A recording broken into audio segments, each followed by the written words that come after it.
Nossa palestra, então, será Estuda-te a ti mesmo e será proferida pelo companheiro Hélio Tinoco Reis.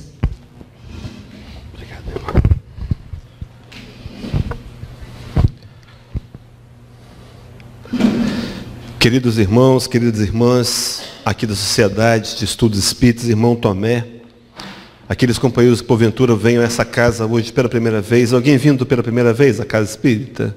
Seja bem-vindo, minha irmã. Mais alguém? E também aqueles companheiros que nos assistem pela transmissão ao vivo, via Facebook, uma noite de muita paz e muita luz a todos nós. Meus irmãos, eu queria começar essa palestra dizendo que um dia, esse coração que hoje pulsa do nosso peito vai parar. Talvez ele pare subitamente, ou talvez ele vá parando. Mas a verdade é que ele vai parar. E nós vamos voltar para a parte espiritual. Iremos voltar para o nosso local de origem. E tudo que nós temos ficará aqui.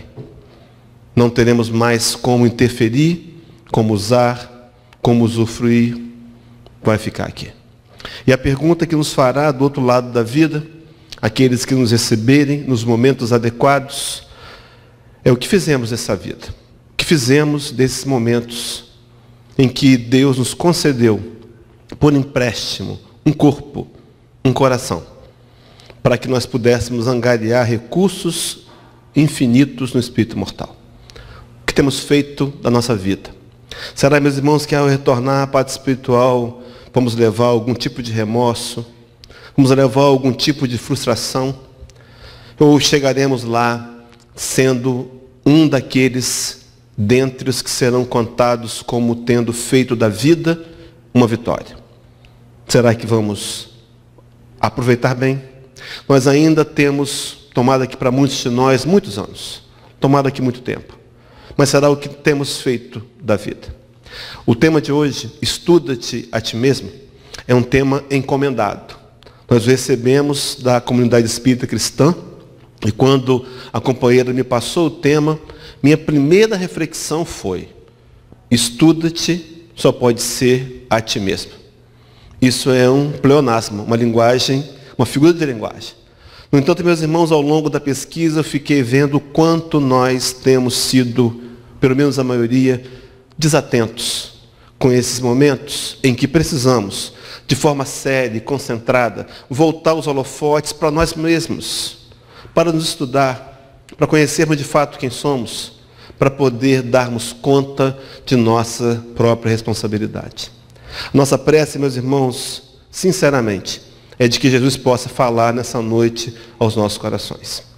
Que a gente possa sair daqui plenamente consciente que não viemos a esse planeta, não viemos a essa casa espírita, não viemos a essa vida por acaso. Nós viemos aqui, embora não lembremos, trazendo inúmeros compromissos assumidos na vida maior, para retornarmos à casa, à nossa casa, ao verdadeiro mundo, à vida verdadeira, levando mais aprendizado, mais equilíbrio, mais amor, mais tolerância, voltando para casa um espírito melhor. Tomara que essa palestra seja para cada um de nós uma ferramenta para nos impulsionar.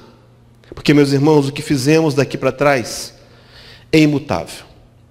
Mas nós podemos hoje sim voltar a ser senhores de nós próprios e escolher fazer o correto. Então, que essa equipe do irmão Tomé, abnegados servidores de Jesus, que conhecem os nossos sentimentos, enxergam o nosso íntimo, viram a nossa lágrima secreta, ouviram nossas preces, nos trouxeram até aqui, que possam eles, apesar da minha imperfeição, da minha limitação, que possam eles encontrar as possibilidades para que a palavra de Jesus seja clara e incisiva e cale profundamente em nossos corações. Para começar então a trabalhar o tema Estuda-te a ti mesmo, eu quero contar uma história. Um homem de meia idade, tendo uma mãe já idosa, e essa mãe sofria de Alzheimer, e ele, filho único, foi obrigado a colocá-la numa casa de repouso. E certa manhã esse homem foi ao médico fazer um exame periódico. E quando ele chegou naquele médico, que já o conhecia, houve um certo atraso. E quando ele entrou, ele disse: doutor, me atenda um pouco mais rápido, porque eu tenho um compromisso. E o médico achou aquele diálogo estranho e falou: mas aonde você vai com tanta pressa? Eu vou ver a minha mãe, vou visitar a minha mãe. E aquele médico indagou sobre a mãe, e aquele homem disse: não, minha mãe está numa casa de repouso, tivemos que colocá-la lá, não teve outra saída, e ela sofre de Alzheimer. Ah, doutor, tem dias que eu chego lá e ela não me reconhece. Eu trago umas fotos antigas e faço com que ela se lembre que eu sou o seu filho. Muitas vezes eu vou embora, doutor, e ela nem mais se lembra que eu fui. Diante do diálogo, o médico achou engraçado e perguntou: mas vem cá, por que então tanta pressa? Por que correr tanto? Você pode chegar lá e depois ela nem se lembrar que você foi. Vamos fazer a consulta com mais calma? E aquele homem olhou sério para o médico e disse: olha, doutor, talvez ela não se lembre, mas eu me lembro. Eu me lembro dela. Eu me lembro dos esforços. Eu me lembro de tudo que ela me fez. Eu assumo a minha responsabilidade. Meus irmãos, quantas vezes nós estamos deixando de ser responsáveis, de assumir a nossa postura, o nosso papel nesse planeta que não viemos a passeio, de nos transformar em alguém melhor. O objetivo então vai ser a gente propor aqui um raciocínio aonde a gente vai ser o objetivo, o alvo. Olhe para você. Olhe apenas para você. Algumas vezes viemos à casa espírita e a gente imagina assim, eu também passo por isso. Puxa vida, se fulano tivesse vindo, teria sido tão bom para ele. É verdade, talvez. Mas olhe hoje para você. Uma fala de Jesus em Mateus capítulo 4, versículo 17, diz assim: arrependei-vos, porque é chegado o reino dos céus. Arrependei-vos. O arrependimento, meus irmãos, é uma palavra que tem origem, em seus desdobramentos, significa mudar de direção, se corrigir, se melhorar, ser flexível. E o Cristo diz por quê. Esse é o primeiro discurso do Senhor, aquele que ele saiu repetindo pela Judeia, pela Galileia. E ele diz por que o arrependimento, por que voltar atrás, por que recuar, por que ser flexível, por que se corrigir, porque é chegado o reino dos céus. O Senhor vem pregar para a gente, meus irmãos, a realidade espiritual. A tribuna espírita deverá sempre ser um local onde nós explicamos para as pessoas que elas não são seres materiais. Elas são espíritos imortais, que necessitam de um trabalho, de um cuidado especial e específico. Essa proposta espiritual, essa realidade espiritual, levaria Jesus a necessitar estabelecer um novo código de referências e valores. Esse código ele o fez num grande sermão, chamado de o Sermão do Monte. O Sermão da Montanha. Nesse sermão, Jesus vai apresentar para a gente toda a base doutrinária dos seus novos ensinos. Não lhe escapou nenhum dos assuntos mais importantes. E nesse complemento de ideias, certa ocasião, apresentaram a Mahatma Gandhi o Sermão da Montanha. E Mahatma Gandhi não se furtou de lê-lo. Poderia ter dito: não, eu sou indiano, não me interessa ler uma literatura de cristãos, especialmente os que ele conhecia, ingleses que os atacavam. Mas esse homem talvez entendesse ou lembrasse de alguma maneira a fala de Paulo de Tarso, que é preciso examinar tudo e reter o que for bom. E ele leu o Sermão da Montanha. E ao final do sermão, ele disse para aqueles que lhe deram o material: olha, se por alguma razão qualquer, todo o material, toda a literatura, todos os escritos religiosos do mundo se perdessem por alguma razão qualquer e restasse esse sermão, o da montanha, todo o trabalho de resgate moral da humanidade estaria preservado. Meus irmãos, será que eu tenho entendido esse código de Jesus? No Evangelho segundo o Espiritismo, ele é chamado de Código de Moral Universal. Está na introdução. Referências e valores para nos dirigir para uma tomada de consciência que somos espíritos imortais de evolução, passando pela matéria mais uma vez de tantas outras que já passamos, de tantas outras que ainda passaremos. E um dia o nosso coração vai parar de bater. E vamos voltar para a realidade espiritual, essa que de fato é a nossa verdade. Mas seguindo, meus irmãos, então, nesse sermão, capítulo 7, o último capítulo dos 3 do sermão, versículo 3 a 5, as palavras do Cristo são: e porque reparas tu no argueiro que está no olho do teu irmão, e não vês a trave que está no teu olho? Meus irmãos, uma pergunta que hoje, com o nosso entendimento e com o nível de modalidade que temos, fácil de compreender. Mas para aqueles homens, talvez daquela época, nós no passado, muito difícil. Por que atentas para a trave, para o cisco no olho do teu irmão, o arqueiro, e não olhas a trave que está em teu próprio olho? Completa dizendo: ou como dirás ao teu irmão, deixa-me tirar o arqueiro do teu olho, estando uma trave no teu. E arremata de uma forma que parece até um tanto quanto ríspida, mas não é. Ele diz: hipócrita, tira primeiro a trave do teu olho, e então cuidarás de tirar o argueiro do olho do teu irmão. Era o Cristo nos ensinando, meus irmãos, a olhar primeiro para a gente. É fácil enxergar o erro dos outros. O nosso sistema de visão enxerga o lado de fora. É fácil enxergar o defeito. No entanto, meus irmãos, enxergar o defeito é algo perigoso, porque ele pode nos transformar em algozes, carrascos, julgadores, juízes do nosso irmão adoecido que nós não conhecemos. Então ele nos recomendava a olhar para a gente, para poder nos enxergar como de fato somos, para poder implementar uma mudança pessoal de valorizar o espírito imortal que somos. Então ele diz: estuda-te, olhar para a gente, estudar a nós próprios, para nos conhecer. Eu coloquei ali uma série de livros, claro que eles não existem, para poder responder essa questão: estudar-nos como? Será que nós podemos ir até uma livraria e comprar o dicionário do eu? Será que esse livro está escrito? Será que podemos comprar, então, autoanálise de mim? Ou então, quem sabe, a gente vai ali e encontra o eu espelho, não é? Que vai revelar da gente, vai dizer dos nossos meandres, nossos sentimentos. Ou então, será que podemos comprar o manual de mim? Ah, meus irmãos, se pudesse ser assim, seria muito fácil. No entanto, meus irmãos, esses livros precisam ser escritos. Precisamos escrever a respeito de nós mesmos. Precisamos. É uma necessidade.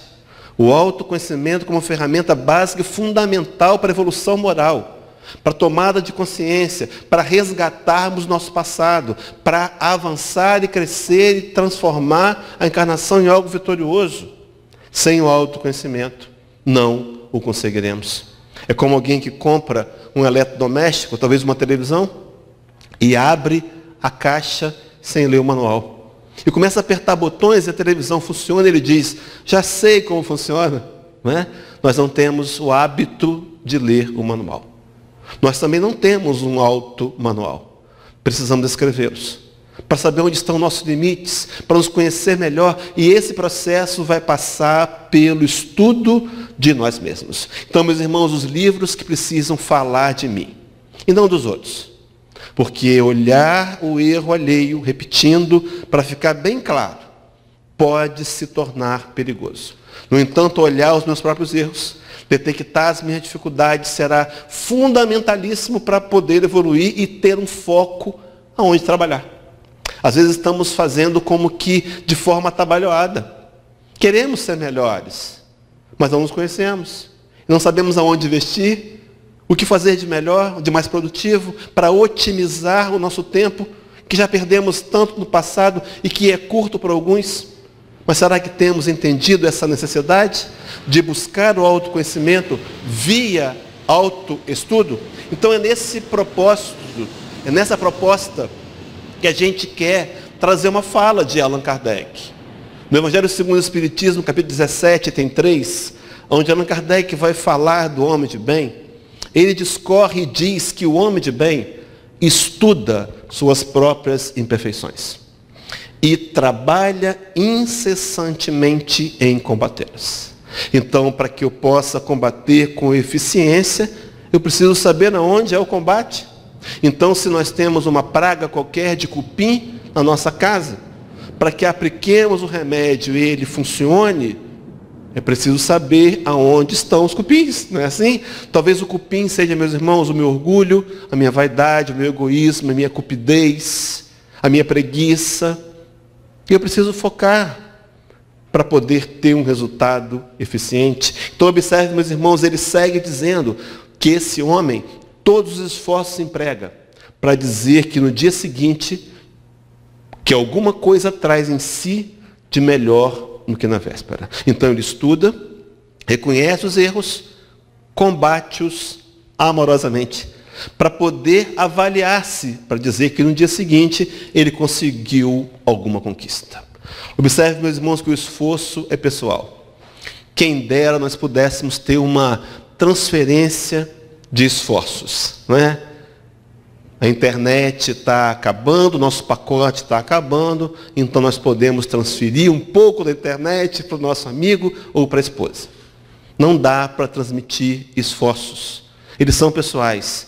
Eles precisarão ser pessoais. E eles trarão efeito em mim a partir da minha decisão. Esforços esses que no item 4 do mesmo capítulo 17, Allan Kardec teria dito que o reconheceria-se o verdadeiro espírita pela sua transformação moral e pelos esforços que faz para domar as suas más inclinações. Será que nós conseguimos enxergar nossas más inclinações? Sem um trabalho de autoinvestigação, sem um inventário pessoal, não o conseguiremos. Ou então falaremos em linhas gerais, sem ter um foco, sem ter um ponto exato para trabalhar e para produzir e para ter resultados melhores. Então, Allan Kardec está falando em esforço. Que esforço é esse que é endossado pela doutrina dos Espíritos? Pelos benfeitores espirituais. Na questão 919 do Livro dos Espíritos, Allan Kardec vai perguntar aos amigos espirituais, meus irmãos, observe o teor da pergunta. Olha a preocupação do codificador com você e comigo, para tirarmos as máscaras da hipocrisia e realmente nos olhar como somos. E se detectamos falhas, não há problema algum, meus irmãos. Somos imperfeitos. Ser imperfeito não significa ser inferior. Significa que uma luz amarela de alerta se acenderá para que eu tenha onde focar. Porque eu preciso trabalhar nessa realidade espiritual. Essa é a grande verdade espírita. Então ele pergunta, qual o meio prático e mais eficaz que tem o homem para se melhorar nessa vida e de resistir à atração do mal? A pergunta é dupla e o resultado é duplo. Qual o meio mais prático? Ele não quer saber só o prático e eficaz. Certa ocasião, uma mulher procurava debaixo de uma lâmpada, de um poste, algo que tinha caído. E um jovem passou e resolveu ajudá-la. O que a senhora perdeu? Perdi meus óculos. Vou ajudar a procurá-lo. Procura, não achava o óculos e perguntou aquele jovem, a senhora perdeu aqui mesmo? A senhora tem certeza? Ah, não, meu filho, eu perdi lá. Mas lá está escuro, eu preferi procurar aqui. Quantas vezes, meus irmãos, estamos tendo até de alguma maneira um meio prático? Mas será que é eficaz? Para que esse meio prático é eficaz? Para poder melhorar a gente na vida e nos fazer resistir à atração natural do mal que está em nós. Nós temos sombras, meus irmãos. Problema algum ter sombras. O problema é uma associação voluntária com as sombras. A escolha de não combatê-las. Um processo de acomodação. Mas ele segue, então, diante da pergunta, a resposta de Santo Agostinho é: um sábio da antiguidade vos disse, conhece-te a ti mesmo. O autoconhecimento, como sendo a primeira e daí principal ferramenta para a melhoria moral. Sem conhecer, eu não sei aonde trabalhar. Então ele está dizendo que eu preciso conhecer a mim mesmo. Resposta dada, Kardec não se satisfaz. E ele faz a pergunta 919A e diz: conhecemos toda a sabedoria dessa máxima, porém a dificuldade está precisamente em cada um conhecer-se a si mesmo. E faz uma nova pergunta: qual o meio de consegui-lo? Ele pergunta qual é o melhor e mais prático e eficaz método, o autoconhecimento. Mas como então eu posso me autoconhecer? Meus irmãos, facilitando para a gente o trabalho. A proposta do Espiritismo não é me criar um ambiente ou uma situação difícil, não, ele quer me facilitar. Só que essa facilidade nos desafia e nos leva a um nível maior de comprometimento. Porque diz Jesus que a quem mais for dado, mais será cobrado. Diante da pergunta, o benfeitor espiritual, Santo Agostinho, responde. Vou trabalhar rapidamente aqui, quero só aprofundar alguns detalhes. Fazei o que eu fazia quando vivi na terra. Como que pode conseguir esse autoconhecimento? Fazei o que eu fazia quando vivi na terra. Ao fim do dia, interrogava a minha consciência, passava em revista o que fizera e perguntava a mim mesmo se não faltara em algum dever e se ninguém tivera motivo algum para de mim se queixar. Essa é a parte principal da pergunta, da resposta. Vou colocar um asterisco e vou voltar daqui a pouco. Vamos ver o restante da resposta? Porque os amigos espirituais são fartos em responder. Eles querem que a gente entenda. Eles vão desenvolver o raciocínio, aprofundam, detalham. E diz assim, então, Santo Agostinho: fazei assim, foi assim que cheguei a me conhecer e a ver o que em mim precisava de reforma. Observe, meus irmãos, e completa dizendo: aquele que todas as noites evocasse todas as ações que praticara durante o dia e inquirisse a si mesmo o bem ou o mal que houvera feito, rogando a Deus e ao seu anjo de guarda que o esclarecessem. Vejam então, esse homem que age assim, ele está agindo com sinceridade, ele quer resultados. Então ele vai se inquirir, ele vai se inventariar, ele vai observar as ações do dia, para tentar enxergar por detrás das ações os sentimentos motivadores, na intenção de não se denegrir, mas de se corrigir. Segue dizendo o benfeitor espiritual: grande então, pedindo ajuda a Deus e o anjo de guarda, grande força adquiriria para se aperfeiçoar, porque crede-me, Deus o assistiria.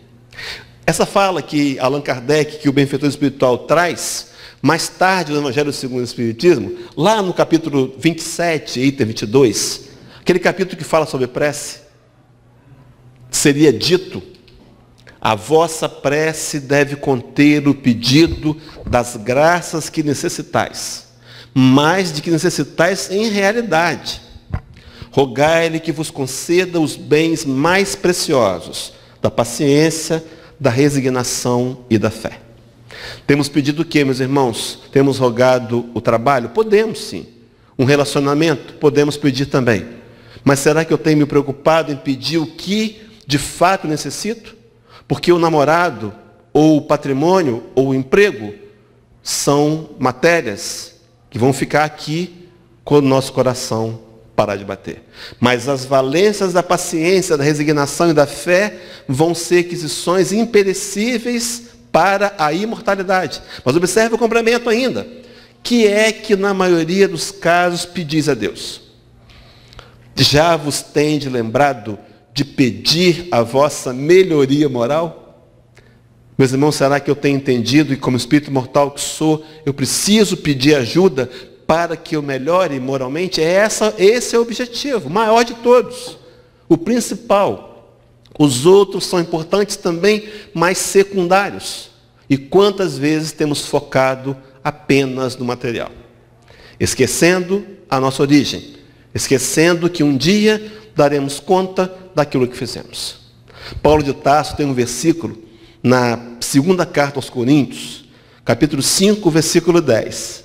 A gente sabe que Paulo de Tarso era um legislador, era um homem acostumado a tribunais, e ele escreve numa visão de tribunal: haverá o dia em que todos nós haveremos de comparecer ante o tribunal do Cristo para darmos conta do que fizemos de bem ou mal por meio do corpo. Na teologia do passado, nós achávamos que esse seria o julgamento final, para mandar uns para o inferno e outros para o céu. Não é verdade. Após cada encarnação, após cada vez que meu coração parar, eu vou voltar à parte espiritual, para a minha colônia de origem, e lá a minha encarnação vai ser avaliada. Meus irmãos, o que temos feito por meio do corpo, bem ou mal? Será que eu tenho me lembrado de pedir a minha melhoria moral? Mas vejam só, voltando, ele vai completar dizendo: pedi, pois, antes de tudo, que vos possais melhorar, e vereis que torrente de graças e de consolações derramará sobre vós. Quantas vezes a oração é por algo material, e a resposta demora a vir ou não vem. Mas se você pedir melhoria moral, faça um teste amanhã. Na mesma hora o telefone vai tocar, você vai encontrar um vídeo, por acaso, na internet, vai cair um livro da estante. Cai o livro, para que você encontre as respostas para a sua melhoria moral. Porque a função pela qual estamos aqui é retornar à pátria maior, levando aquisições, virtudes, elaboradas e construídas e conquistadas nessa vida para o espírito imortal. Mas observem só, voltando lá então na questão 119a, o complemento de Santo Agostinho, diz assim: dirigi, pois, a vós mesmos perguntas, interrogai-vos sobre o que tendes feito, e com que objetivo procedestes em tal ou tal circunstância. Meus irmãos, uma atitude dessa é de alguém que de fato quer. Sobre o que fizeste alguma coisa que feita por outra pessoa, por outrem, censurareis. Sobre se obraste alguma ação que não ousarias confessar. E vejam, perguntai ainda mais. Se aprovesse a Deus chamar-me nesse momento, teria que temer o olhar de alguém ao entrar de novo no mundo dos espíritos, onde nada pode ser ocultado?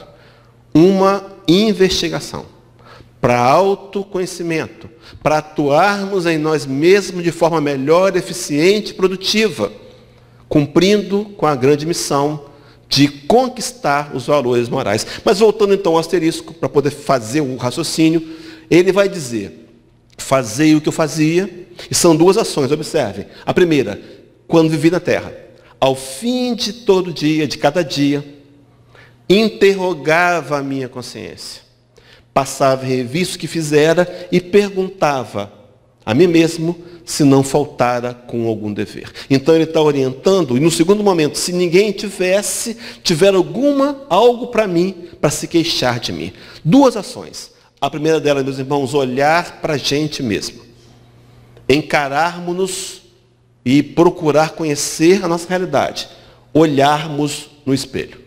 Lançar um olhar honesto sobre nós mesmos é o primeiro ponto para desenvolver o autoconhecimento. Porque às vezes nós nos mascaramos.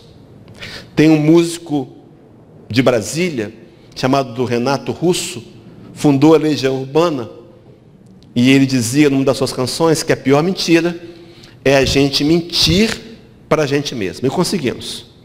Culpamos o outro, o governo, a família, justificamos nossos erros, foi ele que começou primeiro. E continuamos sem produzir, sem conquistar a essência pela qual viemos ao planeta. Então, olhar para nós mesmos. No segundo momento, esse olhar deve ser sem máscaras. Porque, meus irmãos, algumas vezes a gente se engana. Se olha no espelho, se vê um super-homem. Mas quando damos as costas, somos o verdadeiro pateta. Quantas vezes? Mas qual é a segunda ação que temos que fazer para o autoconhecimento? Procurar nos ver através do outro.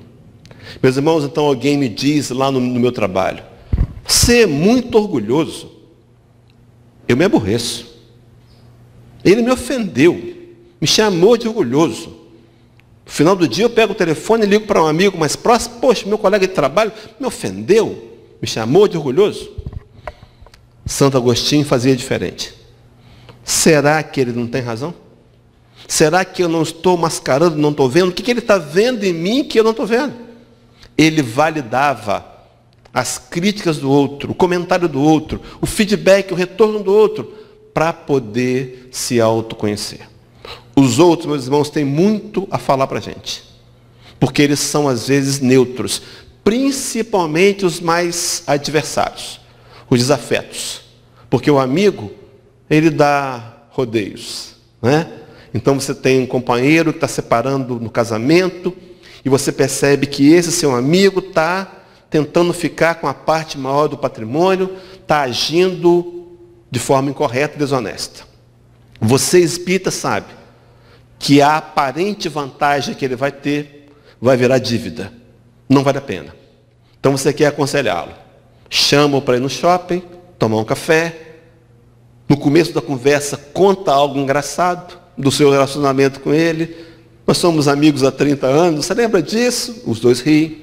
Depois você diz, vem cá, você não acha que por acaso, talvez, você não esteja assim, de alguma maneira, sendo um pouco egoísta? O adversário aponta o dedo e diz, você é egoísta. Talvez ele esteja nos ajudando a olhar para a gente mesmo. Duas ferramentas de Santo Agostinho para o autoconhecimento. Olharmos para nós mesmos com honestidade e procurar ouvir o que os outros têm a dizer a nosso respeito. Sem barreiras, com a mente e coração aberto, porque eles podem ter razão. A sua sogra pode estar correta. Mas seguindo para cá, meus irmãos, voltando, é preciso então aceitar os apontamentos externos, ter essa capacidade, essa humildade. Há um provérbio chinês que diz assim, o tolo nunca aprende. O inteligente aprende com sua própria experiência. E o sábio aprende com a experiência dos outros. Podemos ser sábios. Não precisamos cair no mesmo buraco do caminho. Se vimos que alguém à frente tem caído. Mas quantas vezes ainda na teimosia e na revolta queremos cair. Somos até inteligentes. E nos machucamos, nos ferimos, porque não observamos que o caminho que o outro está seguindo, está trilhando, é doloroso. E nós não, talvez, precisássemos passar por ele. Então ele está dizendo para a gente aceitar a nossa condição e procurar, pelo autoconhecimento, nos melhorar. Então, estão acompanhando aqui, meus irmãos. Agora observem só. Emmanuel, no livro Consolador, duas questões, 232 e 233. Emmanuel seguindo a metodologia kardeciana. Porque aqui ele não faz a pergunta A, não, ele faz uma outra. Mas é sequência. Observem a preocupação de Emmanuel. Ele pergunta no capítulo Iluminação. Em matéria de conhecimento, onde poderemos localizar a maior necessidade do homem? Talvez fosse na filosofia, nas ciências tecnológicas, responde Allan Kardec, Emmanuel. Como nos tempos mais recuados das civilizações mortas, temos de reafirmar que a maior necessidade da criatura humana ainda é o conhecimento de si mesma. A nossa maior necessidade é de autoconhecimento. Nós dominamos o macro e o micro. A medicina, com aparelhos de alta precisão, podem fatiar milímetros do corpo e encontrar os pontos exatos de doenças. Nós temos evoluído. Nós temos espaçonaves, aviões, telefones celulares que fazem miséria. Não é assim? Mas a maior necessidade é de conhecer a si mesmo. Respondendo, dito isso, Emmanuel faz uma nova pergunta, ao estilo Kardec. 233. Por que razão o homem da Terra tem sido tão lento na solução do problema do seu conhecimento próprio? Por que será, meus irmãos? Será que nós não temos investido? Será que isso de fato é importante para mim? Será que eu estou compreendendo que depende dessa atitude da minha evolução? Eu tenho buscado reservar um momento para refletir? Ou passamos pela vida, como diz o músico, deixa a vida me levar, a vida leva eu, como se tudo fosse festas e brindes? quando na verdade o objetivo maior pelo qual estamos aqui é enxergar nós próprios e conquistar paz e felicidade. Não adianta pedir a Deus paz, nem felicidade. Elas são conquistas pessoais, feitas a duras penas, à custa de suor e de esforços. Mas observem só, diante da pergunta, Emmanuel responde a ele próprio e a nós. Isso é explicável.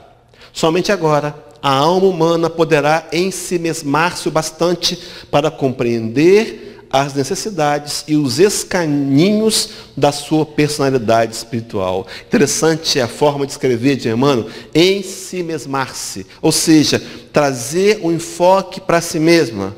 Por que só agora? Observe o complemento. Para compreender as necessidades e os escaninhos de sua personalidade espiritual. Meus irmãos, voltamos ao passado, voltamos à realidade espiritual, voltamos ao começo da palestra.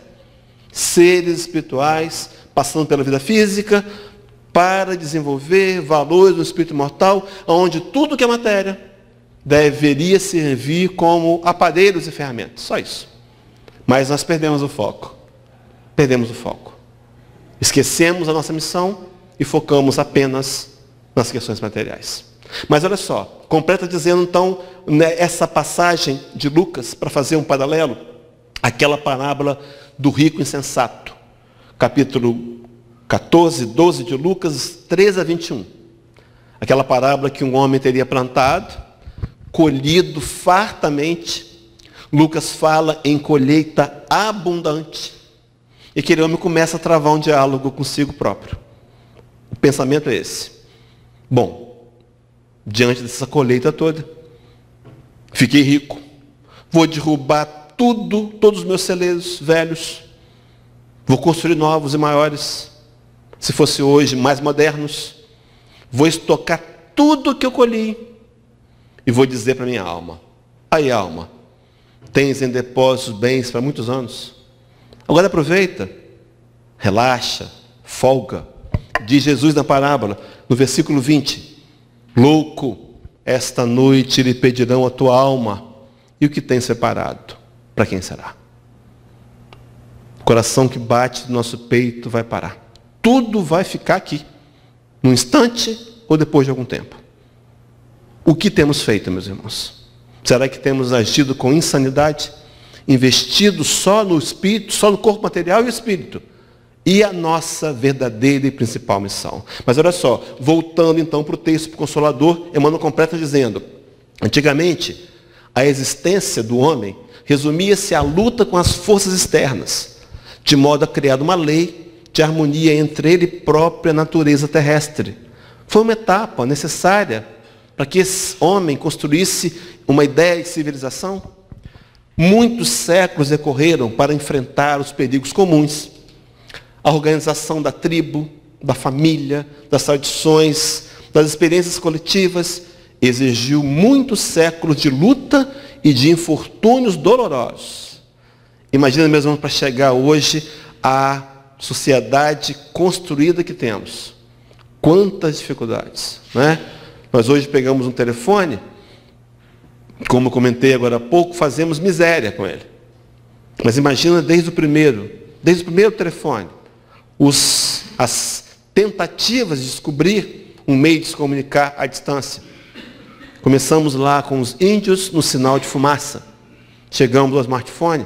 Agora vejam bem o que ele vai dizer. A ciência das relações, o aproveitamento das forças materiais que o rodeavam, não requisitaram o menor esforço de tempo. Mas olha só, agora, porém, nas culminâncias da sua evolução física, o homem não necessitará preocupar-se de modo tão absorvente com a paisagem que o cerca. Pode-se ensimesmar. E vejam, razão pela qual todas as energias espirituais se mobilizam. Nos tempos modernos, em torno das criaturas, convocando-as ao sagrado conhecimento de si mesmas, dentro dos valores infinitos da vida. Todas as consciências espirituais se manifestando, através do espiritismo, através da codificação, trazendo para a gente, mostrando para a gente quem de fato, qual é de fato o objetivo. E o objetivo é o sagrado conhecimento de si mesmo. Uma das referências da doutrina espírita é despertar consciências.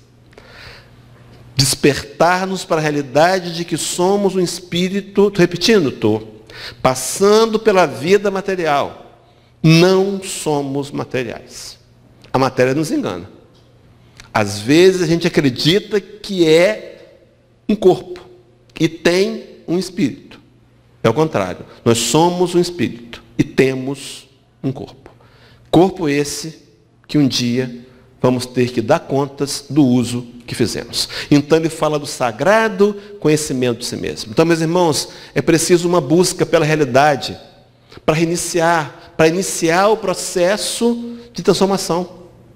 Se nós não fizermos o esforço compenetrado de uma investigação pessoal para sabermos quem somos ou procurar saber quem somos, não teremos eficiência no resultado. Essa transformação, ela vai respeitar limites e possibilidades de cada um e também de tempo. Não queiramos acordar amanhã um arcanjo, não conseguiremos. Mas amanhã eu posso me tornar um homem melhor do que fui hoje. Como? Olhando para ontem. O que fiz ontem? Que emoções me movimentaram? De onde elas advêm?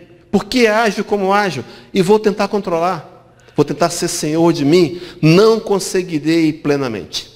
Mas se eu for persistente, se eu continuar na tarefa, inevitavelmente o progresso me virá. Transformar hábitos não é algo fácil. Criar bons hábitos não é fácil. Mas as sombras que estão em nós naturalmente surgem, emergem. Mas vencer a preguiça, vencer a culpa, vencer a vergonha, vencer o egoísmo, o orgulho, a vaidade, a cupidez, o personalismo, não é fácil. Mas é preciso um trabalho de enfoque, de trazer o foco em si próprio, um trabalho sério, planejado, para ter resultados mais profundos. Meus irmãos, então, sem autoflagelação, aceitemos-nos como somos, sem acomodação. Eu preciso entender que na minha evolução eu vou passar por patamares de imperfeição. E ser imperfeito não significa ser inferior. Mas sim, eu preciso entender isso e me preocupar se eu tenho feito, se eu tenho agido de forma a combater o velho homem. Vencer esse velho homem, essa criatura velha, que Paulo de Tarso vai falar que vai ser substituído pelo novo homem, pela nova criatura. Essa criatura que age diferente na vida, porque ela tem conhecimento do objetivo. Ela não está andando perdida, ela está andando com uma direção. E a direção é Jesus. E o Evangelho que nos trouxe.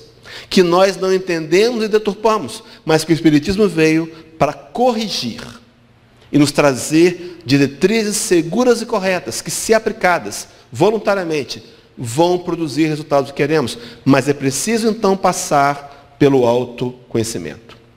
Capítulo 25 do Evangelho segundo o Espiritismo, no item 2, é dito assim: Allan Kardec argumentando sobre a reencarnação. É um raciocínio muito lógico, não é o tema dessa noite, mas extrair dessa conversa uma parte. Diz Kardec: voltando com o progresso que já realizou e adquirindo de cada vez coisa a mais, a alma passa gradualmente do estado da barbárie à civilização material e desta à civilização moral. Então, uma etapa. Na barbárie, nós usávamos a força. Quem mandava era o forte.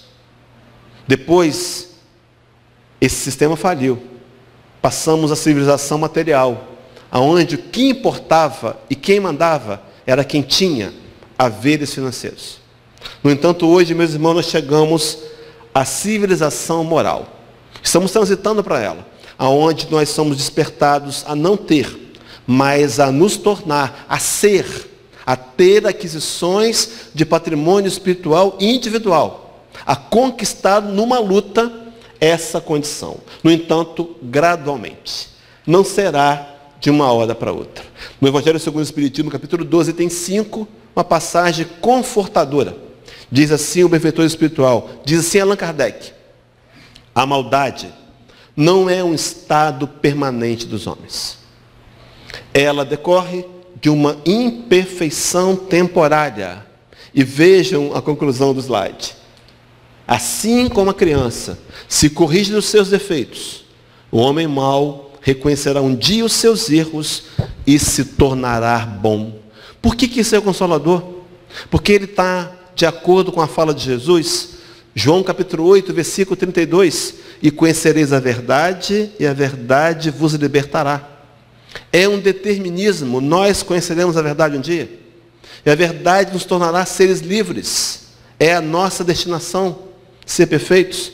No entanto, meus irmãos, o conhecereis também tem como fundo, como finalidade, dizer que é preciso um trabalho para o autoconhecimento, de um trabalho de autoconhecimento que precisa de esforços.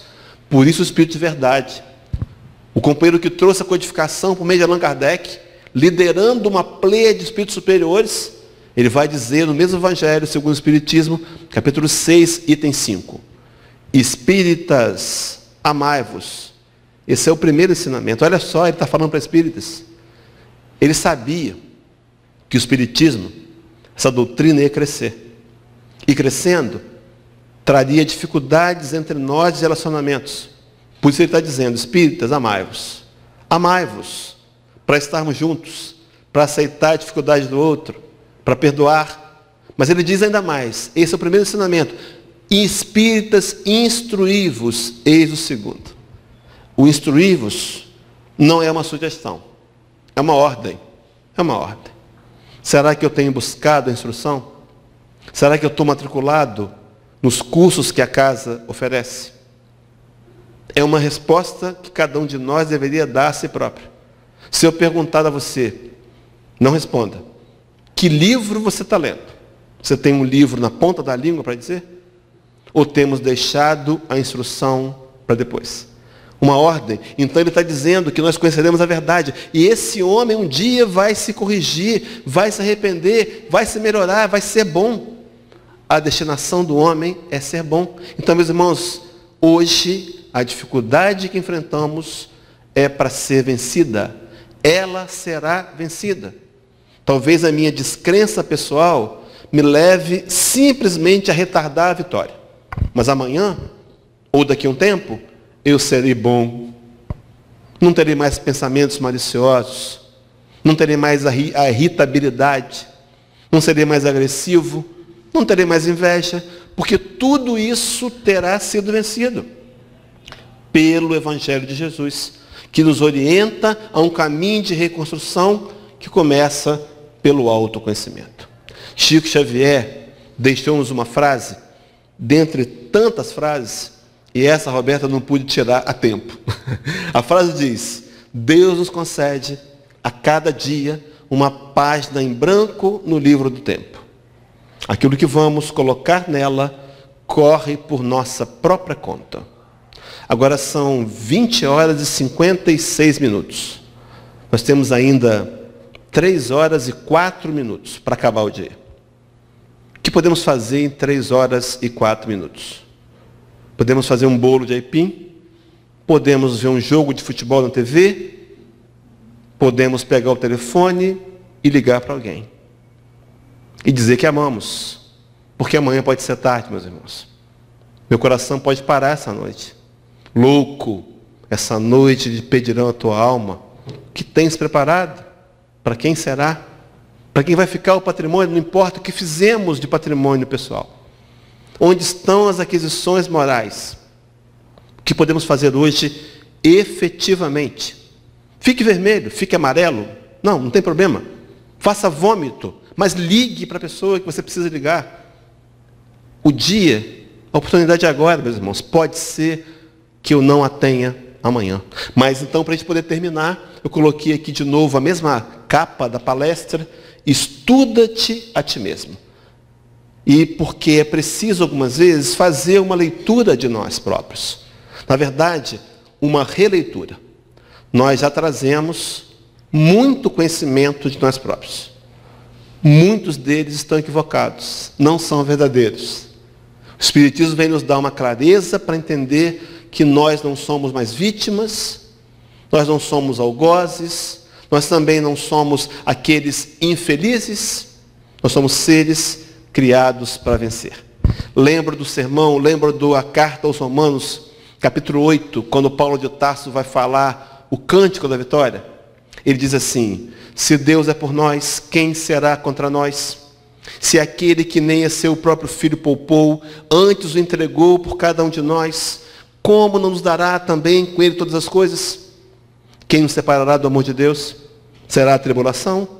Será a crise? Será a nudez, o perigo, a espada, a sexualidade? Quem vai nos separar do amor de Deus? E diz Paulo, versículo 27, não me recordo, diz assim: mas em todas essas coisas somos mais do que vencedores por aquele que nos amou. Aqui está, meus irmãos, o nosso grande problema. Nós temos tentado, por séculos, fazer da nossa maneira. O império do orgulho, da vaidade e do egoísmo. No entanto, para ser mais do que vencedores, será necessário sê-lo por meio de Jesus. Quando nós entendemos isso, a nossa submissão se transforma em algo automático. E nós entendemos a palavra da figueira, a figueira verdadeira, a videira verdadeira. Quando ele diz no capítulo 15 de João, vou terminar no horário, diz assim: eu sou a videira, vós os galhos. Olha que lógica, meus irmãos. Não pode um galho dar uvas se não estiver ligado à videira.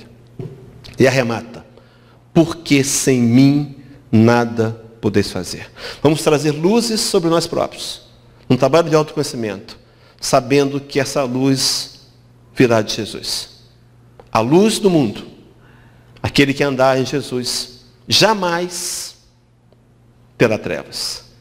Aquele que estiver na luz do mundo, jamais andará em trevas. Possamos nós abraçar Jesus, permitir que Ele seja, nessa noite para a gente, modelo e guia, e atender ao convite repetido de que precisamos aproveitar essa encarnação para retornarmos à pátria espiritual, quando esse coração parar de bater, com a cabeça erguida, sabendo que fizemos o nosso melhor. Que o Mestre nos ampare e nos fortaleça. Muita paz.